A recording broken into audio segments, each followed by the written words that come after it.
He lived a perfect life, never sinning. Everyone was drawn to him. He had the ability to do miracles. He demonstrated that he was God by the things that he did.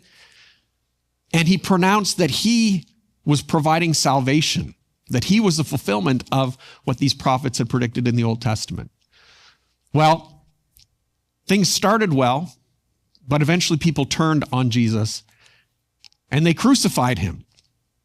They killed him and his blood was shed. Well, humans thought that they were doing what they wanted and were in control. This was actually part of God's eternal plan, and that Jesus would shed his blood as a punishment as paying the punishment for humanity's sin.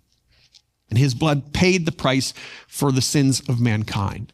The only thing that remained was that people had to accept that as a gift from God, to believe in Jesus, that he was God, and to accept his forgiveness through the shedding of his blood.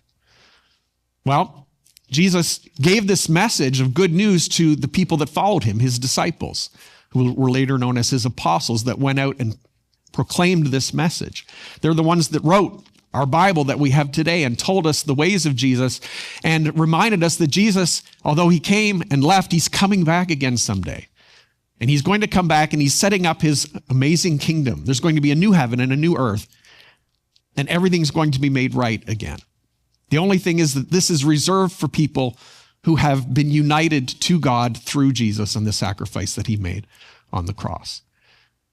And so it's amazing news that we can be connected to a holy God. We can have a relationship that started way back at the beginning, reunited with God and brought back to a perfect, beautiful relationship like it was intended to be.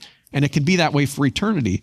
We just have to be connected to Christ and receive his forgiveness through what he did on the cross.